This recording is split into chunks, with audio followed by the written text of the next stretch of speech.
Ok, beleza, já voltamos. Como nós estávamos falando, o principal fator é conhecer o projeto em si que vai ser trabalhado. Então, levando em consideração que as tensões primárias do nosso oscilador, ele tem que trabalhar na ordem de 6 volts, né? Sabemos que aumentando a resistência do seu emissor, do resistor que vai para o seu emissor, a gente limita a passagem da corrente. A tensão não, a tensão permanece e vai passar aqui os 12 volts, né? Se você pegar aqui um multímetro sem o resistor, sem o transistor, né? Você botar aqui e aqui ela vai dar os 12 volts. Mas ao fazer a fixação do transistor, a gente consegue, por não haver a corrente suficiente para manter a tensão, ela vai cair para os 6 volts. Ok, a tensão a gente manteve ela em 2 e 6. A gente vai conseguir com que o seu oscilador ele venha trabalhar independente que ele tenha sido ligado agora, independente que você esqueceu ele ligado e vai ajustar a frequência ele hoje, certo? Esse transistor é sempre trabalhar em temperatura ambiente. Ele não vai aquecer e nem vai estar saturando os demais componentes. A potência desse pré aqui, deste oscilador, ele vai estar na faixa aí de 20, no máximo, não vai chegar a 50 miliwatts aqui. Observando também as características do 2N2218, eu tenho ele aqui, deixa eu ver aqui. Temos aqui o diagrama desse transistor bipolar, né? Ele é um transistor bipolar. Então o que acontece? Temos aqui, ó, deixa eu ver aqui, ok. Temos aqui faixa de frequência do transistor. Ele trabalha na faixa aqui de 250 MHz. Potência dele é de 800 miliwatts. A tensão dele, né, o consumo em si dele é de 800 miliamperes. Voltagem, né, a máxima dele é de 30 volts. Ok, vou fechar aqui. Já conhecemos um pouquinho sobre o mesmo. Sabemos que ele não nos entrega 1 watt de potência, embora que o projeto diz que é na ordem de 1 watt. Ele também não afirma que vai lhe fornecer 1, né? O que acontece? Neste pré, o que vai estar a limitação de tensão dele, como nós não temos nenhum regulador, né, para que a gente venha limitar a tensão entre uma etapa e outra, é feita também através dos seus resistores. Observando que o mesmo sendo aplicado aqui no 2218 vai fazer a limitação da tensão ou ajuste de tensão em seu emissor, é esse resistor de 33R, ou seja, 36 ohms. Levando também em relação à estabilização da sua base, esse resistor de 22K com esse de 39K. Então observamos o seguinte: houve um aumento, né, de resistência, certo?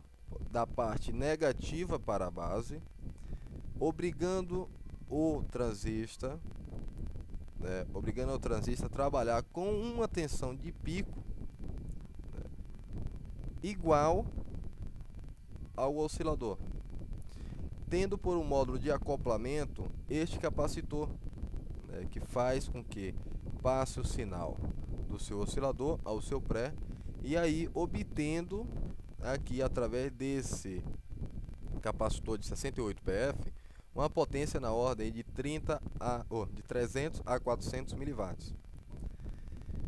Elevando agora a sua potência, que aqui era na ordem de 50, vamos botar aí na faixa de 50 miliwatts, a 300 a 400 aqui, né, após passar por essa etapa do pré-amplificador, fazendo a sua entrega também à etapa final, a parte de amplificador de RF.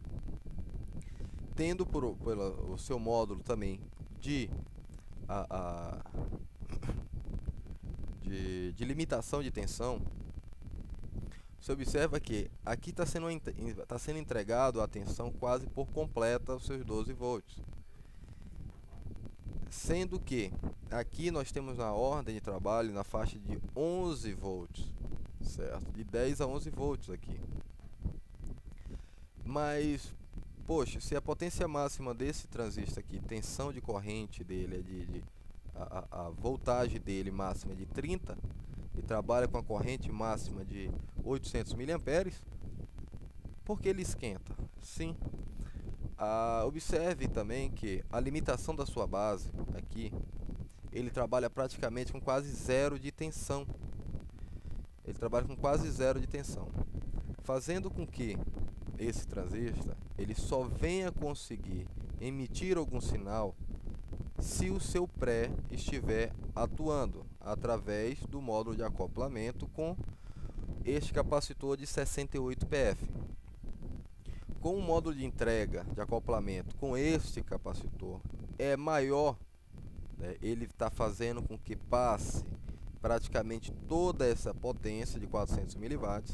Ele emprega uma excitação à sua base superior ao pré, havendo assim praticamente zero necessidade, né, de tensão extra para excitá-lo, elevando também a sua potência, né, da ordem de 400 a 500 miliwatts. Aqui vai fazer com que esse transistor ele trabalhe com a sua potência, eleve sua potência em torno de 700 a 800 miliwatts, quase o pico máximo de entrega de RF o seu amplificador, o seu tanque final. Então, retornando aqui ao início, o que causa a instabilidade desse tipo de projeto está no seu oscilador. As suas tensões de base devem ser verificadas e reduzidas ao máximo, para que não sobrecarregue o seu oscilador, nem com sobremodulação, né, com excesso de áudio, nem mesmo com excesso de excitação ao seu transistor, fazendo com que ele trabalhe frio, tendo reserva, certo? Tendo reserva e não trabalhe, né, que não venha saturar. Se o seu oscilador ele está aquecendo, né, essa etapa primária aqui ele não deve aquecer, nem mesmo mornar. Ele vai trabalhar praticamente em temperatura ambiente. Se chegou a mornar um pouco, mas não houve instabilidade no sistema, parabéns. Mas se ele está aquecendo, o ideal é que você aumente a resistência do seu emissor para que não venha comprometer todo o seu projeto. Ok, vamos ver aqui agora falta mais dois minutinhos. Ok, vamos ver aqui agora a placa. Outros fatores predominantes a uma boa estabilidade do seu sistema é você verificar o tipo de material que está sendo utilizado. Essas placas de fenolite, essas placas, o que suponhamos aí de resina, né, é apenas com aquele papel cobreado, né, aquela lâmina de cobre, não é ideal para nenhum tipo de transmissão. O ideal é que você compre, que você adquira uma placa de circuito impresso de fibra de vidro. Esta sim é a única placa que é utilizada para a transmissão. Você não vai encontrar transmissor nenhum mesmo, nem de AM, nem de VHF, de UHF, nem de FM, nem mesmo aqueles radinhos de brinquedo, aqueles toca-aboutzinho com fenolite. Todas elas é de fibra de vidro, porque causa uma certa estabilidade usando a fibra de vidro. Até mesmo ao colocar, você utilizando a de fenolite, você vai ter uma sensibilidade maior. Certas ocasiões e determinados projetos vai ter uma instabilidade, até mesmo de colocá-lo dentro do gabinete. Fora ele vai estar trabalhando de um jeito, quando você coloca dentro do gabinete com aquela placa, você vai perceber que ou sai da frequência que você já tinha descrito, ou mesmo há uma perca de potência, uma variação. O ideal é a substituição dessa placa, fazer a placa com fibra de vidro, levando também, prestando tendo maior cuidado nas espessuras das trilhas, dos filamentos, para não exceder a que está do projeto, Geralmente procure sempre fazer as impressões em tamanho real, né? Não tente aumentar para facilitar a fixação de componente, né?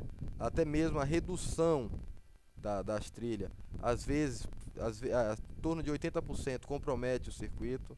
Não é que não vai funcionar, ele não vai ficar bom. Funciona, certo? Mas vai ficar oscilando muito, então deve sim tomar uns determinados cuidados. Aqui nós podemos ver o porquê disso, né? Se eu aumento essas trilhas aqui, este modelo desses transistores aqui bipolar, ele utiliza esse tipo aqui de dissipador, certo? Esse é como se fosse uma coroa, né? Então, por se tratar o chassi dele, se tratar por ele ser o coletor, ser o chassi do transistor, ele aqui ele também emite uma indução, ele emite um campo qual os terminais negativos e as bases dos demais componentes vai estar absorvendo aquela indução. Então, o ideal é manter os filamentos mais curto possível, certo? Os espaços entre um e outro mais curto possível. E também, certo? Você não deve fazer com que ele venha, né, as sobras de terminais de componente. Os componentes devem ser fixados à placa o mais curto possível. Pois levamos em consideração também o seguinte: após a soldagem, a sua fixação dos seus resistores, transistores, capacitores na placa, os filamentos se tornam uma extensão do componente. Então não há necessidade de você deixar um pedaço sobrando, certo? Ele afastado da placa. Não. Deixe sempre o mais justo, o mais firme possível.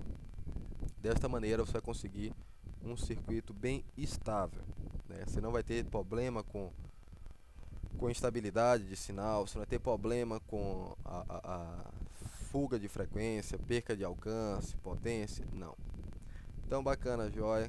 Caso dúvidas, sugestões, deixa aí no comentário, manda um e-mail que a gente, na medida do possível, vamos estar trabalhando para ajudá-lo, né? Deixa eu dar uma paradinha aqui que também o tempo já, senão não vai dar para concluir o vídeo. Então até daqui a pouco.